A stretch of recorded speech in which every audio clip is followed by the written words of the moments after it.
You got to rehearse mentally who you're going to be. And the act of rehearsing and thinking about who you're going to be, planning your behaviors, begins to install the neurological hardware in your brain to look like that experience has already happened. Now your brain is no longer a record of the past. Now it's a map to the future. Now, if you keep doing it, firing and wiring, the hardware becomes a software program. And the next thing you know, you're thinking like a happy person. You're acting like an unlimited person because you would put the circuits in place. And then the last step is to teach your body emotionally what that future is going to feel like before it happens. And if you keep cultivating those states of mind and body, neurologically and chemically, it's going to begin to become familiar to you. And you're going to go from one personality to another. And the disease or the problem is going to exist in the old personality, and you're literally someone else. And the person doesn't have to visualize their cancer going away. They'll just tell you the cancer was in the other person. I'm somebody else. Can't live here. And the disease naturally goes away. So it's a side effect of a change. I mean, I have sat with my body, Ben, for hours, and I have watched my mind run all over the place. And there are certain thoughts that you really want to believe in because they're part of you. But when you start really overcoming your own personal limitations, and you're no longer knee-jerking to the people and conditions in your life because you've been sitting there in your meditation, and your body has thrown the kitchen sink at you, and you're just saying, that's all you got, that's it, I'm gonna keep going. Sooner or later, when you break free from the chains of those habits and those emotions, and your body begins to liberate energy, we've measured this, and you start feeling joyful and free, and your heart starts to open, and you're in love with life, and you're moved, and this is a feeling that's not coming from anywhere outside of you, it's coming from within you. I guarantee you'll stand in the presence of your greatest adversary, your biggest betrayer, the person that threw you under the bus, and you'll look that person in the eye, and you will have nothing but love for them, because you'll see a part of yourself you used to be that you no longer are. And the moment that happens, you no longer belong to your past, you belong to your future. And now you see it as a lesson. Instead of like holding a grudge, you free them and you free yourself, and you're on your way. And that's called evolution. We only complain about our life when it's not working. Nobody complains about their life when they're joyful. They just don't. You only complain about your life when you're angry or bitter or frustrated. So if a person starts working on regulating different states, then they'll say, God, I feel so great. I'm not going to lose this feeling because of that person. I'm just going to see them, wow, I used to be like that. I just totally get them. And now you're free. And I think that's the beginning of unconditional love. I always start my meditation by raising my energy. I always start with placing my attention in the center of my chest. Where you place your attention is where you place your energy. And then I start practicing slowing my breath down, and then I start cultivating an elevated emotion like gratitude or joy or freedom. I'm feeling it. I'm feeling really grateful to be alive. I mean, and I'm doing that without any reason. I'm just doing it because I want to. And you're familiar with it. I can do it because I've practiced it enough times. Just like people practice pretending being suffering all the time. Sure. It's the same thing. Then I start raising my body's energy. And then when I do that properly, then I'm ready to create. And so then my next step is to get beyond myself. And our research shows that if you take your attention off your body, you become nobody. If you take your attention off people in your life, you become no one.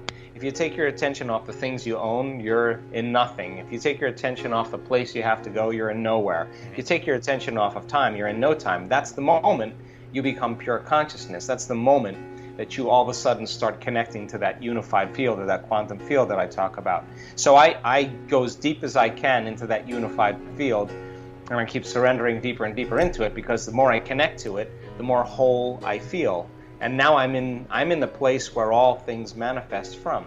So then from there, it just depends on what I want. I may change my energy and tune into the potential of a mystical experience, or I may create a new opportunity. I don't know, whatever it is I'm working on, or just whatever I choose to do it. And then I sustain that for a period of time, and then I surrender it to a greater mind, and get up ready to have my day be unusual and different. So I'm passionate about it. I do it quite a bit. I have created amazing things in my life, some things people wouldn't even believe.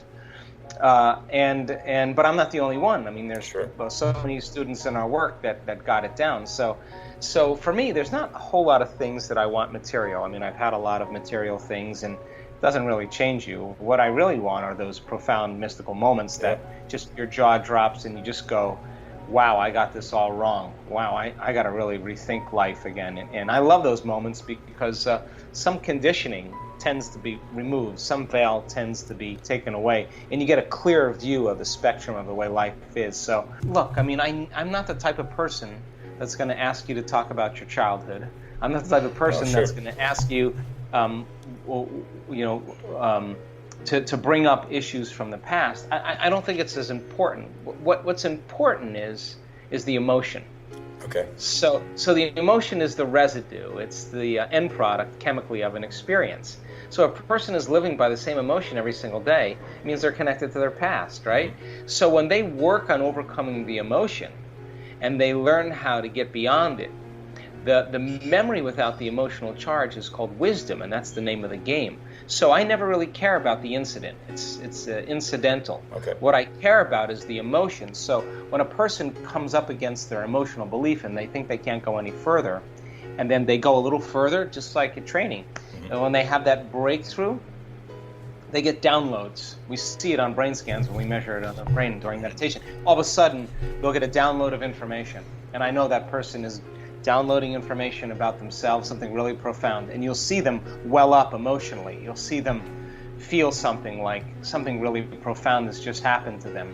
That to me is worth all the gold in the world, because that person in that moment is not only having an insight, they're getting an upgrade biologically. They're connecting to something, and the download is so profound. It's not coming from their memory bank, it's coming from the field. And that field of information that's being downloaded into their nervous system is really reorganizing who they are. So I love the idea of a person getting beyond themselves, and then when they get beyond themselves, to be open to however it's going to happen. I mean, if you try to reproduce it, you're going to be in trouble, because you can't. You just got to have an intention, and you have to surrender, and there's got to be that delicate balance between intention and surrender. If you over-intend, you're trying.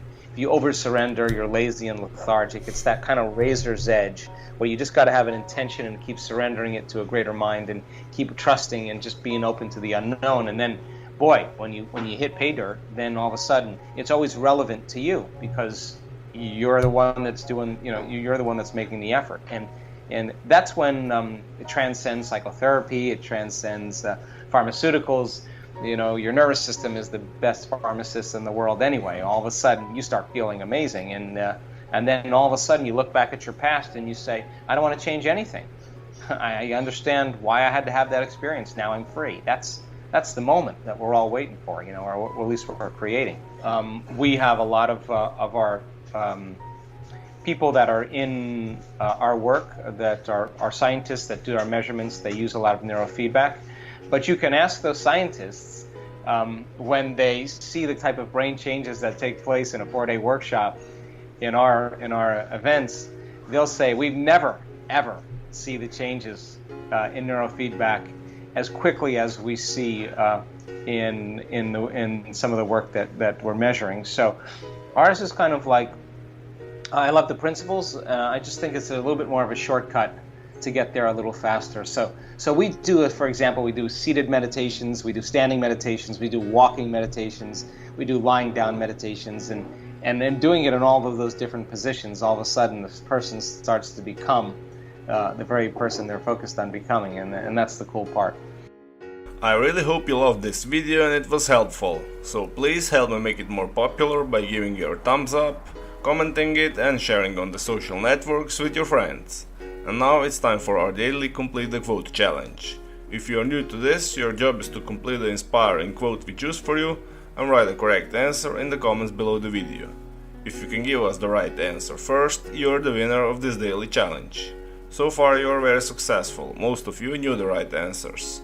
That's not a surprise, the most quotes belongs to Dr. Joe Dispenza, and you all are familiar with Joe's work. In the previous video we had a quote that belongs to Joe Dispenza.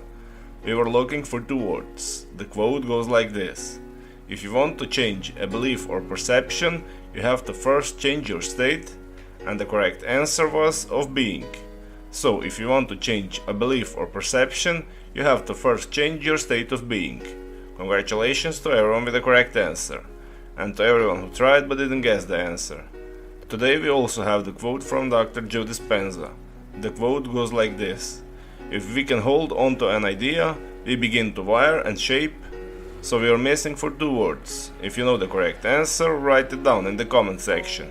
Even if you're not sure what the correct answer is, try and guess, and find out the right answer in the next video. If you like this video and our challenge, give your thumbs up and share this video with your friends. Spread the word. And don't forget to subscribe and hit that bell button. By doing that, you'll get noted when my new video and new challenge is out.